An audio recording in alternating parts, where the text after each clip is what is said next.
Hello guys नमस्कार अन्य एक भिडिओले स्वागतम जनाइछु। আজি আপোনাক জনাম আপুনি কেনেকৈ ঘৰতে মাত্ৰ 40 টকাত নিজৰ মোবাইলেৰে বা কম্পিউটাৰেৰে ইনকাম সাৰ্টিফিকেট বনাব পাৰিব।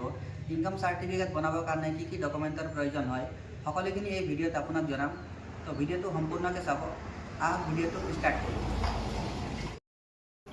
তো প্ৰথমে আপুনি নিজৰ মোবাইলত বা কম্পিউটাৰত ক্ৰোমটো খুলি ল'ব। ক্ৰোমটো খুলি লোৱাৰ পিছত আপুনি সেৱা সেতু বুলি সাৰ্চ কৰিব। সেৱা সেতু সাৰ্চ কৰাৰ পিছত প্ৰথমটো যোনটো লিংক আহে সেৱা সেতু হোম বুলি তাতে ক্লিক কৰিব। এতিয়া আপোনাক সেৱা সেতুত একাউণ্ট বনাব লাগিব। তো প্ৰথমে আপুনি সিটিজেনত ক্লিক কৰি নিউ ইউজাৰ সাইন আপত ক্লিক কৰিব। তাৰপিছত আপোনাৰ মোবাইল নম্বৰটো দিব, OTPটো ভেৰিফাই কৰি ল'ব। গিভেন নামত নিজৰ নামটো দিব, জেণ্ডাৰ দিব, ডেট অফ বাৰ্থ দিব, পাৰ্চনেল মেছেজত আপুনি ইনকাম সাৰ্টিফিকেট বুলি লিখি দিব। তাৰপিছত আপুনি ইউজাৰ নামটো দিব আৰু ডেট অফ বাৰ্থটো দিব, যদি এভেইলেবল হয় তেনেকৈ থাকিব দিব। পাছৱৰ্ডটো আপুনি এক্সাম্পল যেনেকৈ সাৰেন্দ্ৰ 123 দিব, কনফাৰ্ম পাছৱৰ্ডটো ঠিক তেনেকৈ দিব। তাৰপিছত আপুনি আই কনচেণ্টত ক্লিক কৰি একচেপ্ট মাৰি পেলাই সাইন আপ কৰি দিব। সাইন আপ কৰাৰ পিছত আপুনি এলো মাৰি পেলাই পাছৱৰ্ডটো ছেভ কৰি ল'ব। ছেভ কৰাৰ পিছত আপোনাৰ কেতিয়াবা এনেকৈ ইৰ'ৰ দেখায়, ইৰ'ৰ দেখালে মানে একাউণ্টটো হৈ যায়। আপুনি বেক কৰি পেলাই সিটিজেনত ক্লিক কৰি পেলাই আপুনি লগ ইন কৰি ল'ব সেৱা সেতুৰ একাউণ্টটো, যিহেতু আপুনি পাছৱৰ্ডটো আপোনাৰ ছেভ আছে। এতিয়া আপুনি স্কিপ মাৰি পেলাই আপুনি হোমত ক্লিক কৰিব। মাই একাউণ্টৰ লেফ্ট সাইডে হোম আছে, হোমত ক্লিক কৰি পেলাই আপুনি সাৰ্চ কৰিব ইনকাম সাৰ্টিফিকেট বুলি। ইনকাম সাৰ্টিফিকেট সাৰ্চ কৰাৰ লগে লগে আপোনাৰ তাতে 3টা ইনকাম সাৰ্টিফিকেট এপ্লাই জন আহিল। আপুনি যদি নৰ্থ কাছাৰ হিলছ অট'নমাছ কাউন্সিলত আছে তেনেহ'লে NCHACত এপ্লাই কৰিব, আৰু যদি আপুনি কাৰ্বি আংলং অট'নমাছ কাউন্সিলত আছে তেনেহ'লে KAACত এপ্লাই কৰিব। বাকীবোৰ অসমৰ ডিষ্ট্ৰিক্টত আছে তেনেহ'লে আপুনি application for income certificate revenue and register মেনেজমেণ্টত ক্লিক কৰিব। তাৰপিছত এপ্লাই নাওত ক্লিক কৰিব। এপ্লাই নাওত ক্লিক কৰাৰ লগে লগে আয়ৰ প্ৰমাণ পত্ৰৰ বাবে আবেদন ইণ্টাৰফেচখন খুলি যাব। ইয়াতে লিখা আছে প্ৰমাণ পত্ৰ 7 দিনৰ ভিতৰত প্ৰদান কৰা হ'ব, আৰু আপলোড কৰিবলগীয়া ডকুমেণ্টসমূহ 1 MBতকৈ সৰু হ'ব লাগিব আৰু PDF ফৰ্মেটত হ'ব লাগিব। তো এতিয়া আপুনি আবেদনকাৰীৰ নামটো লিখিব, প্লাছ মেল ফিমেল যি হয় লিখিব। আবেদনকাৰীৰ ফাদাৰ নেমছটো লিখিব। আবেদনকাৰীৰ ফাদাৰ্ছ নেমটো লিখাৰ পিছত ইমেইল ID লিখিব নালাগে, মেণ্ডেটৰী অপশ্যনেল হয়। পেন কাৰ্ড নম্বৰ অপশ্যনেল হয়, নিদিলেও হ'ব। এতিয়া আহিল ৰিলেশ্যনশ্বিপ। আবেদনকাৰী যিহেতু মেল হয় আমি চন অফ দিম। আবেদনকাৰী যদি ফিমেল হ'লা হয় তেনেহ'লে আমি ডটাৰ অফ দিলোঁ হয়। এতিয়া ৰিলেশ্যনশ্বিপটো যিহেতু আমি চন অফ দিছোঁ, ৰিলেটিভছ নেমটো অৰ্থাৎ আবেদনকাৰী চন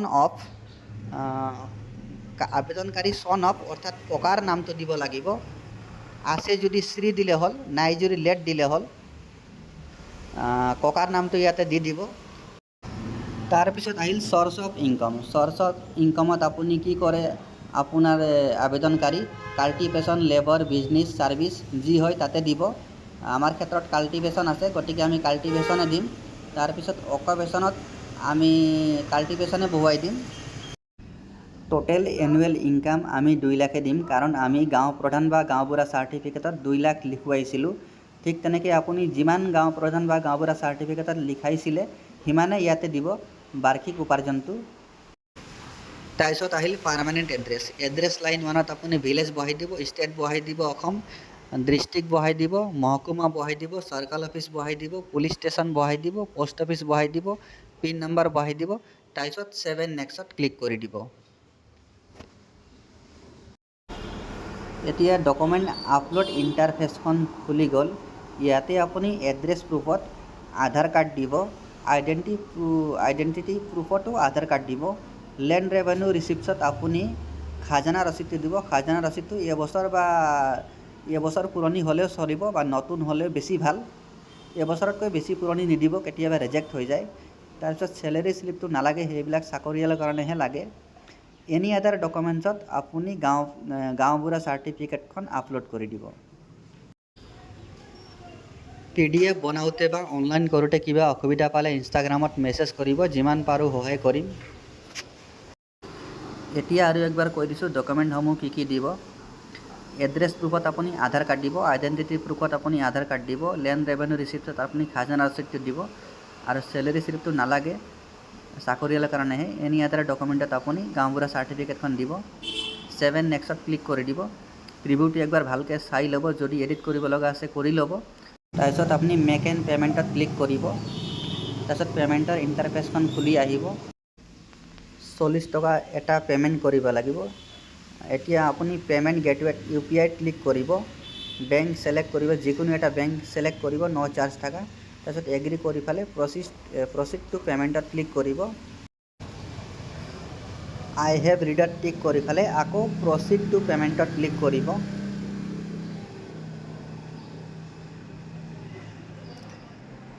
আকৌ আপুনি UPI ক্লিক কৰিব। জেনেৰেট QR ক্লিক কৰিব। মেক পে'মেণ্টত ক্লিক কৰি আপুনি নিজৰ মোবাইলেৰে গুগল পে' বা ফোনপে'ৰে QR স্কেন কৰি পে'মেণ্টটো কৰি দিব। পে'মেণ্টটো কৰাৰ পিছত অলপ সময় ৱেইট কৰিব। তাৰপিছত পে'মেণ্ট ৰিচিপ্টটো আহি যাব। আপুনি পে'মেণ্ট ৰিচিপ্টটো ছেভ কৰি থৈ দিব। ফিডবেকত আপুনি যি দিয়ে, এক্সেলেণ্ট, ভেৰি গুড, মই এক্সেলেণ্ট দিছোঁ আৰু এক্সপেৰিয়েঞ্চত মই অসম বুলি লিখি ছাবমিট কৰি দিছোঁ। এতিয়া আপোনাৰ তাত একনলেজমেণ্ট ৰিচিপ্টটো আহি যাব। ইয়াতে আপোনাৰ ৰেফাৰেঞ্চ নাম্বাৰটো আছে। একনলেজমেণ্ট ৰিচিপ্টটো আপুনি ছেভ কৰি থৈ দিব বা প্ৰিণ্ট আউট কৰি থৈ দিব। তাৰপিছত আপুনি মাই এপ্লিকেশ্যনত ক্লিক কৰিব। ইয়াতে আপুনি চাব পাৰে আপোনাৰ ষ্টেটাছটো, কাৰেণ্ট ষ্টেটাছটো ছাবমিটেড হৈ আছে। এনেকৈ 4 বা 5 দিনৰ পিছত আপুনি লগ ইন কৰি পেলাই কাৰেণ্ট ষ্টেটাছৰ ওচৰত চাব ডাউনলোড বুলি অপশ্যন আহিব। এনেকৈ আপুনি নিজৰ ইনকাম চাৰ্টিফিকেটখন ডাউনলোড কৰিব পাৰিব।